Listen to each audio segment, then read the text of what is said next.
Coming up, it's been 1 week and still no sign of a missing Dade County woman. From the ground to the air, we get an update on how crews are searching. Plus, a teen wanted in an early December shooting death is now in custody. We have details on the arrest after 3 weeks on the run. Good morning, this is KELOLAND on the go with all you need to know in news and weather as you start your day. It's been a week since Amy Doherty went missing in Dade County. Authorities believe she left her home near Andover, South Dakota during last week's blizzard on Wednesday. She was headed to work in Bristol but never arrived. Since then, the Dade County Sheriff's Department, multiple fire departments, and civilians have helped search the roads in that area. The Civil Air Patrol also helped search on the 26th and 28th. The Connington County Search and Rescue Team have helped with underwater searches and will continue to do so. The hard data that we've received, the no trace, the searching the areas and not finding anything, that would certainly lead us to believe that she very well may be in the water. I think that's our strongest possibility at this point. Obviously not ruling out anything else. Doherty was driving a 2002 black Chevy Trailblazer. Authorities ask anyone who has any information on where she might be to call the Dade County Sheriff's Office. Crews with the Sioux Falls Street Department are working to clear Tuesday's snowfall. Here's a look at the city's snow alert zone map. The blue is where crews have finished plowing. The red is where crews are currently working. We'll be working on Zone 1 beginning at 1 o'clock tomorrow morning, which is the downtown area where vehicles parked in those snow alert zones will be subject to ticketing or towing as well. The street department does expect to have the snow alert wrapped up sometime today. Crews with the Minnehaha County Highway Department started working to clear the roads yesterday. After working until about 6:30 Tuesday night, crews were out again early yesterday morning to finish up. Our northwest corner gets a lot of high winds. And in fact, this morning it was snowing again up in that corner. So I put a majority of my trucks up in that area to help mitigate any issues. Trumbull says he had 15 plow trucks out on the county highway system. Now let's send it over to meteorologist Scott Munt for a check of our current conditions. Well, it looks like a lot quieter conditions for this morning, and that trend should continue probably for the next couple of days. In the meantime, today, as we start to see sunshine, temperatures will be real close to our seasonal averages in eastern KELOLAND. So we'll go with the dry sky today straight through tonight as we celebrate the new year. Slowly warming temperatures this weekend, returning above freezing in eastern KELOLAND by Sunday. And I still like to say many dry days ahead. Now, we do have one exception. That may happen midweek of next week. More details on the KELOLAND Live Doppler forecast with Brian Karstens coming up.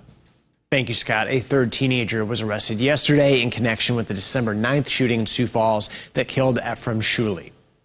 The arrest of 17-year-old Devin Montello comes 3 weeks after a marijuana deal turned into a robbery and gunfire outside a North Cleveland Avenue apartment. Ephraim Shuley was shot and left laying in the street. He later died at the hospital. Shortly before 9 yesterday morning, U.S. Marshals took Montello into custody in Pierre. He faces charges of second-degree murder and first-degree manslaughter. The Pierre Police Department and South Dakota DCI were also involved in the arrest. This occurred without incident. We believe at a friend's house is the information we're getting now, but currently they're arranging transportation to bring him back to Sioux Falls. 17-year-old Sembel Saleh and 16-year-old Ali Ahmed are facing charges for their part in the case. Officials are unsure when Montello's first appearance in court will be, but should know more once he is transported back to Sioux Falls. Authorities in western KELOLAND are investigating a deadly Tuesday night crash in Rapid City. Shortly before 5 o'clock Tuesday night, Rapid City police were called to the 1100 block of West Omaha Street for reports of a vehicle versus pedestrian crash. Police arriving on scene found 37-year-old Terry Leadingfighter, who was struck by an SUV lying in the road. She was pronounced dead at the scene. Police say they have no reason to believe that alcohol or speed on the part of the driver was a factor in the crash. The investigation is still ongoing. A Yankton family is without a home after a fire is believed to have started when a doghouse heater failed. The Yankton Fire Department says Monday night's fire engulfed a shed, spread to the side of the house, and settled into the attic. Firefighters were at the home for 2.5 hours and thought they had put out the fire. But crews were called back several hours later when flames were shooting from the roof. No injuries were reported. A new, more contagious variant of the coronavirus has been found in the United States. A Colorado man in his 20s with no recent history of travel is now in isolation. The first cases appeared in the United Kingdom 3 weeks ago, where the virus has spread quickly. A doctor from Monument Health says the new variant doesn't appear to be more serious for people, just more contagious. The best we know is maybe a 40% increase in transmission, but even that is not, it's only a modeling answer. It's not a true answer. We'll find out more in the coming weeks to a month. Dr. Kuro says scientists have found 4,000 genetic variants of the original virus first found in China. And while that sounds alarming, he also says it usually takes 5 to 8 years for this type of virus to mutate enough to become a new, more dangerous strain. And that's a look at some of our top stories. Now let's get one last look at our weather with meteorologist Brian Carsons. Good morning, Brian. All right. Good morning, guys. Good morning, everybody. Weather pattern today looks pretty quiet. We've been featuring at least some sunshine to start, and we'll continue with temperatures climbing 40-degree weather. In fact, for western Kettleland and Rapid City, Sioux Falls area, not quite that warm, but in the upper 20s, looking pretty likely.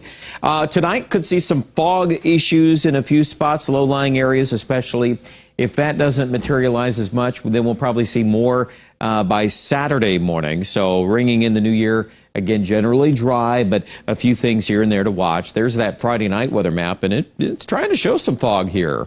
And I imagine as we go through time and we try to bump these temperatures up and then do some more melting, we can add some humidity to the air, and just kind of is a good recipe for that fog.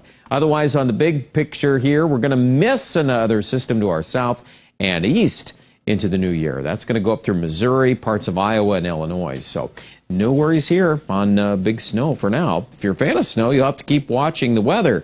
Highs today, 28 Sioux Falls, 31 in Chamberlain, and up to 44 Rapid City. Forecast lows tonight with that chance of fog. Mitchell at 10. Brookings 10 and Marshall 14. Tomorrow we're returning to the 40s, western South Dakota, upper 20s in Sioux Falls, and I think on our way here toward the end of the weekend in the 30s by Sunday. Monday's high 36. So fully anticipate here a change in the weather as we get a little warmer there. Aberdeen also looking at a mild forecast compared to normal. High 39 on Monday, 37 Tuesday. There is a chance of a little rain or snow in the northern plains by Wednesday. We'll keep watching that, but certainly a few days away on that. 40-degree weather early next week, likely in central Kettleland. And in fact, Rapid City, I could easily see parts of Pennington County touching 50 or better by Sunday. Check out our latest Storm Center update at kettleland.com for more information.